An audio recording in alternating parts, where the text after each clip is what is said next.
Je te dévoile les secrets cachés de ces 4 jeux vintage. Que tu y aies joué enfant ou que tu les aies vus traîner dans un placard chez tes parents ou grands-parents, ces 4 jeux vintage ont marqué des générations. Et en plus, parmi ces jeux, un a réussi l'exploit de devenir star d'un film culte Pixar des années 90. Tu penses deviner lequel? Allez, garde ton choix en tête, on en reparle très vite. Toi aussi, t'as transpiré devant un écran rouge, t'as eu le cœur qui s'emballe à cause d'un tic-tac ou perdu face à un enfant à un jeu tout bête et passé des heures à tracer des formes juste pour le plaisir. Et si je te disais que tu étais en train de faire du vrai brain gym? Tu vas comprendre pourquoi. Le brain gym, c'est la gym du cerveau. C'est une méthode qui utilise les mouvements du corps de manière simple et amusante pour stimuler les connexions entre le corps et le cerveau. En fait, l'idée, c'est que certains gestes bien précis, comme croiser les bras ou faire des gestes inversés avec les mains, eh bien, ils favorisent ta concentration, la mémoire, la coordination et l'apprentissage. Dis-moi en commentaire si tu veux que je fasse une vidéo sur le brain gym et te présenter différents mouvements en fait pour améliorer ta concentration et ton apprentissage. Donc, j'ai retrouvé 4 jeux vintage chez mon père et franchement, ce sont de vraies reliques sacrées de l'époque pré-internet. Alors, voyons ce que nous cache chacun de ces jeux. Et tu vas voir, c'est très surprenant. Le fameux télécran ou Etch-a-Sketch en version américaine. Donc voici le principe. Tu as les 2 boutons qui permettent de déplacer le stylet qui trace des lignes sur une surface recouverte de poudre d'aluminium. Et donc pour effacer, on secoue la tablette. Donc ce super jeu a été inventé en 1959 par un électricien français. André Cassagne a fait sa découverte en observant dans son travail d'électricien. En fait, il avait une poudre d'aluminium sur une surface vitrée et il a remarqué que ça formait des dessins lorsqu'il déplaçait un stylet. Et donc, il met alors au point sa tablette plate avec un écran de verre et 2 molettes qui contrôlent ce fameux mini stylet. Et en fait, cette invention a révolutionné le monde du jouet. Il a rejoint mais vraiment les chambres des enfants, mais partout dans le monde entier. Je vais te donner des chiffres, c'est juste incroyable. En 1957, il gagne un prix concours Lépine et c'est en 59 qu'il présente son invention au salon du jouet de Nuremberg sous le nom de écran magique. Bon, alors, je vais pas rentrer dans les détails, mais disons qu'en fait, il a cherché un investisseur qui lui a emprunté l'idée, carrément spoilé en fait, et signé les documents du dépôt de brevet. Le pire, signer lui-même le contrat avec les Américains. C'est complètement ouf. Enfin, rassurez-vous, il a quand même touché une part des ventes réalisées en France, mais rien du tout sur les États-Unis. C'est un succès immédiat. C'est pour ça que c'est écœurant qu'il se soit fait spoiler son invention.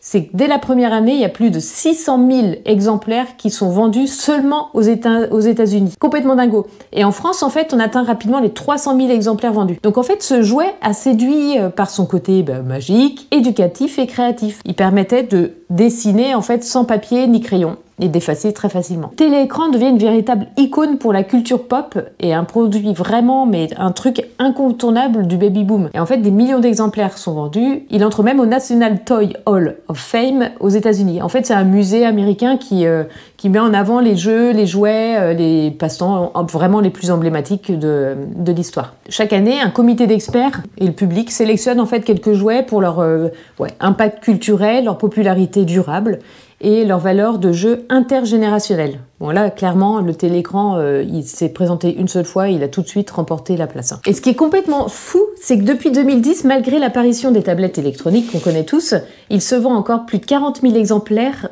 uniquement en France. Et qu'en fait, le design reste complètement inchangé, je l'imagine pour le côté nostalgique. Ok, maintenant, voyons ça du côté de notre cerveau. Qu'est-ce que ça va activer chez nous, en fait? Pourquoi c'est intéressant, encore aujourd'hui, d'utiliser le téléécran? Avec les 2 molettes, on contrôle un axe par main. La main droite verticale et la main gauche horizontale. C'est quasi introuvable en fait dans d'autres jouets. Ça demande une vraie coordination. Alors quand on doit faire une courbe, il faut jouer avec les 2 molettes en même temps. Donc on a cette coordination œil-main, puisque chaque main contrôle un axe. Et pour dessiner ce que tu veux, tu dois suivre ton trait tout en manipulant les 2 molettes avec précision. On renforce la synchronisation entre la vision, le geste et l'intention qu'on a de notre dessin. Et on va pas se mentir, c'est vraiment pas évident. Donc là, on fait une connexion entre nos 2 hémisphères, puisque l'hémisphère gauche contrôle la main droite et l'hémisphère droit contrôle la main gauche. Donc avec le téléécran, les deux hémisphères doivent collaborer en temps réel donc pour produire un seul dessin plus ou moins fluide. Donc c'est un vrai exercice de coordination cérébrale. C'est finalement ce qu'on va retrouver dans le Brain Gym dont je te parlais un petit peu avant. On va booster notre pensée mais justement spatial, ce qu'on va retrouver dans le mind mapping finalement, et la motricité fine. Donc dessiner une forme simple sur le téléécran, ça demande d'imaginer le tracé dans la tête, d'anticiper un peu les angles et de savoir où est-ce qu'on va repasser pour pas faire des traits partout. Donc les déplacements, les courbes, on doit tout planifier son geste avant de pouvoir le faire. Donc ça développe notre logique spatiale, de savoir où est-ce qu'on est situé, la logique spatiale, la précision manuelle et ton sens de l'orientation sur une surface plane. Et aussi, c'est clair, la patience et la frustration, soyons honnêtes. Le téléécran, c'est un art lent. Tu fais une erreur, on doit secouer pour recommencer. On peut pas effacer qu'un petit morceau de notre dessin. C'est un vrai apprentissage de la gestion de la frustration. Pour tout recommencer sans râler ou presque, et persévérer malgré les ratés. En fait, c'est une vraie école de la résilience créative. Le deuxième, le Memory, l'original, le Memory Ravensburger.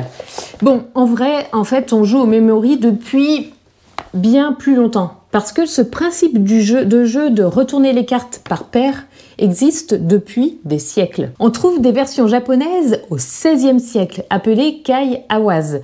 En fait, les joueurs associaient des coquillages illustrés, plus précisément des palourdes qui étaient peintes à l'intérieur. Regarde comme c'est magnifique.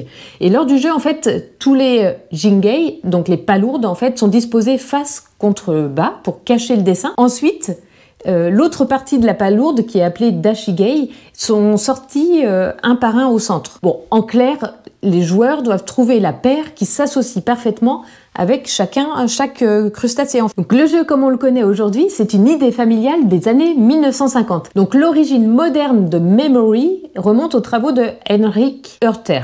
Donc c'est un diplomate suisse qui crée une version maison en fait en 1946 pour ses petits-enfants. Donc Heinrich dessine et découpe des images en double pour créer son propre Memory sur des cartes, des petites cartes carrées. Ils y jouent au niveau en famille et c'est tellement un succès au sein de leur famille que son fils William a l'idée de présenter l'idée à l'éditeur Ravensburg qui va commercialiser en fait le jeu en février 59, donc avec la première version intitulée Original Memory. Et donc ce jeu contenait 108 cartes, donc ça fait 54 paires dans une petite boîte bleue, et en utilisant des images tirées de livres, de jeux et du catalogue en fait Ravensburger. C'est une success story immédiate. Les premiers tirages se vendent en un rien de temps en termes de chiffre d'affaires. Donc plus de 75 millions d'exemplaires vendus à ce jour. On installe les cartes sur la table et on a le droit de retourner que 2 cartes et peut-être que ce sera la paire, peut-être pas. Mais du coup, en fait, l'intention est de mémoriser les différents emplacements de chaque motif pour pouvoir les retrouver au tour suivant. Ce Memory original instaure finalement une façon simple et visuelle d'apprendre en mélangeant les images et la mémoire.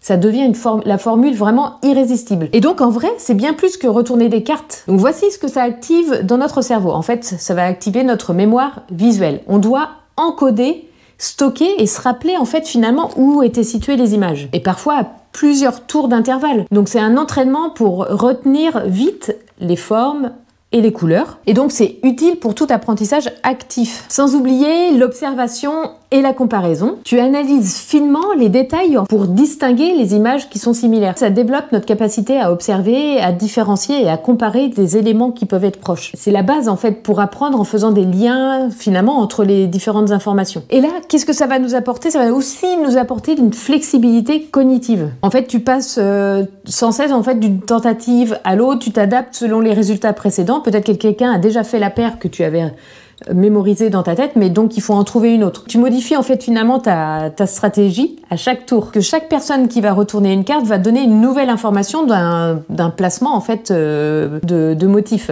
Bon, en clair, le Memory, c'est pas qu'un simple jeu de cartes. Il muscle la concentration, la mémoire visuelle et la rapidité d'association entre l'emplacement et le visuel, tout en offrant en fait finalement un entraînement ludique, marrant, sympa et qui stimule le cerveau, mais vraiment à tous les âges. En fait. On est sur un jeu intergénérationnel pur et dur. Le Top Chrono, le jeu culte Top Chrono qui a été édité, lui, en 1977 par MB Jeux, en tant que jeu familial de rapidité, d'observation et de mémoire. Donc le but du jeu, c'est qu'on a 60 secondes pour placer dans l'ordre les 20 pions qui sont sur le tableau, face cachée. En fait, il faut faire appel à notre mémoire parce qu'on doit placer les pions dans le bon sens. C'est-à-dire qu'en premier, on doit placer le numéro 1. Donc si on découvre chaque pion et que les pions c'est 18, 17, on peut pas encore les placer, on doit le faire vraiment dans l'ordre. Et donc faut vraiment être agile. Et si on dépasse les 60 secondes, ça bip et les pions disparaissent, ils tombent en fait au niveau de la console.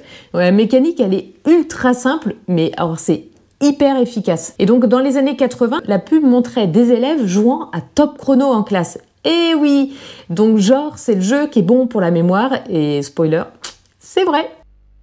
Top Chrono. Vous avez 60 secondes pour placer le maximum de pions dans l'ordre.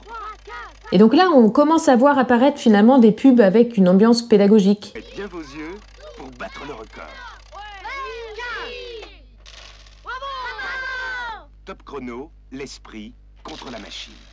Ce que ça active dans le cerveau. Premièrement, la mémoire de travail. La mémoire de travail, en fait, c'est quoi? C'est un peu comme un petit bureau dans ta tête. Tu y poses temporairement, c'est-à-dire pour un temps court, des informations dont tu as besoin et que tu as besoin d'utiliser là pour tout de suite maintenant, pour faire ce que tu as à faire. Puis après, en fait, tu les jettes quelques secondes après. Et notre capacité aussi à manipuler mentalement, en fait, plusieurs infos en même temps. Une attention hyper soutenu. Donc en fait, le cerveau, il doit filtrer les distractions, il doit être hyper focus.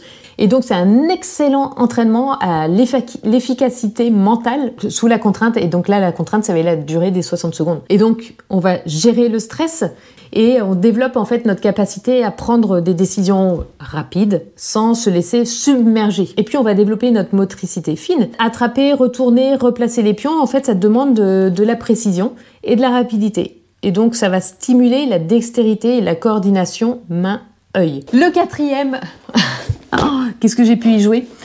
Le spirographe. C'est de la géométrie appliquée façon un peu mandala.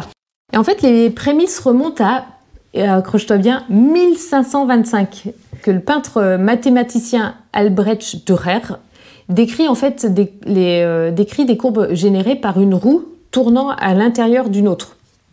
Exactement le même principe que le spirographe. Au 19e siècle, Peter Hubert d'Evigne crée une machine à motifs décoratifs, spirographe finalement, pour sécuriser des billets de banque, faire des motifs de guilloché. Le motif du guillochet, en fait, c'était un motif géométrique qui était gravé sur les verres, par exemple. Bon, ok, mais la version jouet, eh bien, elle a été développée par Denny Fisher dans les années 60. Donc l'ingénieur britannique, Denny Fisher, il expérimente avec des engrenages mécanos pour créer des motifs circulaires. Et finalement, l'idée lui vient lorsqu'il observe les billets d'une livre sterling aux motifs complexes. Donc le spirographe est commercialisé dès 1965. Le spirographe a été si efficace qu'il a influencé le monde de la mode.